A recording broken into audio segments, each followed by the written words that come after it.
రఘురామకృష్ణరాజు ఆయన్ని రెబల్ రాజు అని కూడా పిలుస్తారు. హ్మ్. త్రిపుల్ ఆర్ కూడా అంటారు.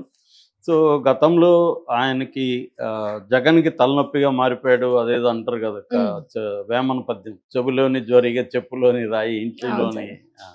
ఇలా పోరు ఇంతింత ఆ! కాదయ్యా అంటారు సార్. అలాగా అవును. ఈయన సొంత పార్టీలో ఉండి హ్మ్.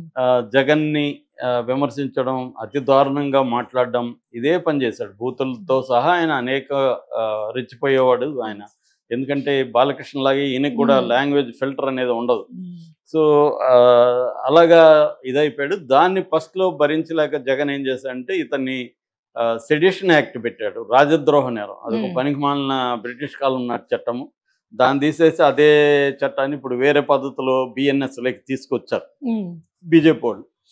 సో, ఏదేమైనా ఆ బ్రిటిష్ కాలం నాటి ఆ రాజద్రోహ నేరం చట్టం కింద ఈయన అరెస్ట్ చేయించి సిఐడి వాళ్ళు టార్చర్ చేశారని ఈయన ఆరోపిస్తున్నాడు. వాళ్ళు టార్చర్ చేయలేదంటున్నారు. ఇది ఇప్పుడు మళ్ళీ టార్చర్ చేశారని ఈయన ఆ మధ్య జూన్‌లో కేసు పెట్టాడు హ్మ్. గుంటూరులో. దానికి సంబంధించి కేసు నడుస్తుంది. సో, టార్చర్ జరిగినాక ఈ ఎపిసోడ్ జరిగినాక ఆయన మరింత రెచ్చిపోయాడు జగన్ మీద. డైలీ అదే బేస్ పెట్టుకున్నాడు. తెలుగుదేశం మీడియా కూడా దానికి ఆయన హ్మ్. ఎప్పుడు అడిగితే అప్పుడు లైవ్‌లు పెట్టడం, రచ్చబండ కార్యక్రమం అని చెప్పడం ఇదే పనిలో ఉన్నారు. ఆ అవును సార్. మేరకి డ్యామేజ్ జరిగింది హ్మ్. జగన్‌కి. ఆయన్ని ఎలా డీల్ చేయాలో తెలియక వదిలేసాడు హ్మ్. జగన్. ఎందుకంటే పోలీస్ కేసులంటేమో అది రివర్స్ అవుతుంది. ఆయన్ని సస్పెండ్ చేయలేము. సస్పెండ్ చేస్తేమో బీజేపీలోకెళ్తాడు. హ్మ్. ఆయన ఏమో రాజీనామా చేయడు. మా పార్టీ, మా సీఎం అంటూనే, మా అవును అధ్యక్షుడు సార్. అంటూనే హ్మ్. సెటైర్‌లో తిడుతుంటాడు. హ్మ్.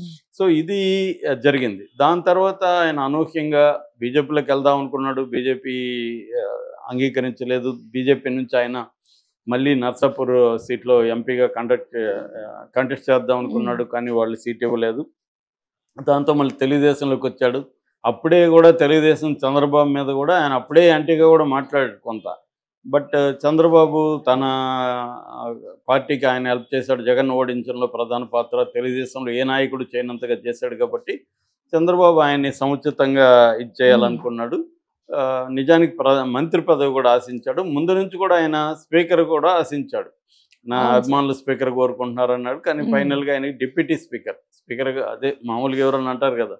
పెద్దది అడిగితే కనీసం చిన్నదాన్ని ఇస్తారని. అలాగే హ్మ్. పెద్దదానికి టార్గెట్ చేస్తే కొద్దిగా చిన్నదొచ్చింది. అయినా గూడా ఆయనకి పర్వాలేదు. మొత్తానికి ఉండిదిల్లో గెలిచాడు. డిప్యూటీ స్పీకర్‌గా ఉంటున్నాడు.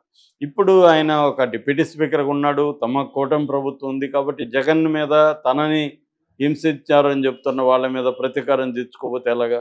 అందుకని ఈయనేం చేశాడు జూన్‌లో వెళ్లి గుంటూరులో కేసు పెట్టాడు. అందులో ప్రధానంగా ముద్దాయిలుగా ఏ1గా సునీల్ హ్మ్. కుమార్ అప్పట్లో సీఐడీకి ఇన్‌చార్జ్ ఆయన ఏ1గా పెట్టారు. ఏ2గా ఇంటెలిజెన్స్ అధికారి పిఎస్ఆర్ ఆంజనేయులు ఉండేవాడు. అప్పట్లో ఎస్ఐబి అంటారు. హ్మ్. స్పెషల్ ఇన్వెస్టిగేషన్ ఆహ్, బ్రాంచ్. దానికి ఆయన ఉండేవాడు ఐజీగా. ఆయన మీద ఏ2గా పెట్టాడు. ఏ3గా జగన్ పెట్టాడు.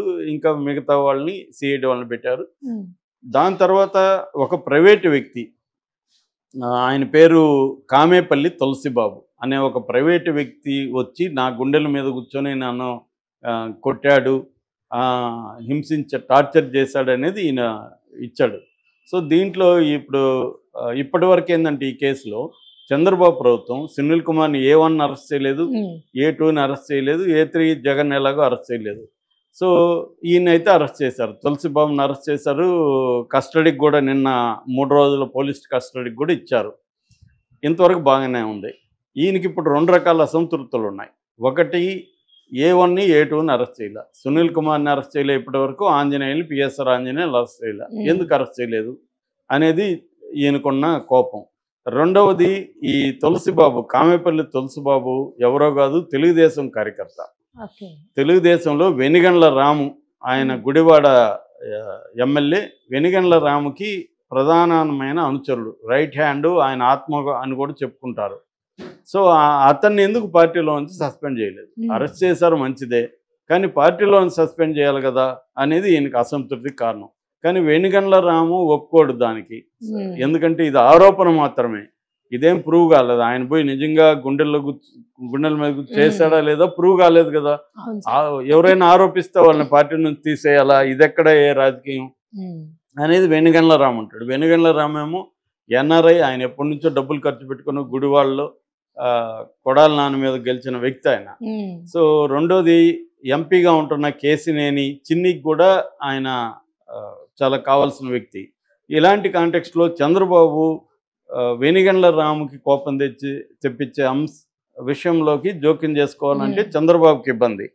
సో ఇప్పుడు ఏమైపోయింది, డిప్యూటీ స్పీకర్ వర్సెస్ ఎమ్మెల్యేగా ఫామ్ అయిపోయింది. దాంతో ఈయనకి కోపం వచ్చింది. మామూలుగా ఈయన కోపాన్ని దాచుకునే వ్యక్తి కాదు. కాబట్టి ఆయన ఏమన్నాడంటే, ఇది ఎందుకు సస్పెండ్ చేయట్లేదో నేను అడగాల్సిన వాళ్ళని అడుగుతాను, ప్రశ్నించాల్సిన వాళ్ళని ప్రశ్నిస్తానని ఒక టీజర్ వదిలాడు. ఈ టీజర్ తర్వాత ఆయనవి వస్తాయని అందరికీ తెలుసు. టీజర్ తర్వాత ట్రైలర్ వస్తుంది, మళ్ళీ స్పెషల్ సాంగులు వస్తాయి, మళ్ళీ అసలు సినిమా కూడా వస్తుంది అన్న ఇది ఉంది. దీని మీద ఇప్పుడు లోకేష్ ఆగ్రహం వ్యక్తం చేశాడని కూడా ఒక వార్త వైరల్ అవుతుంది.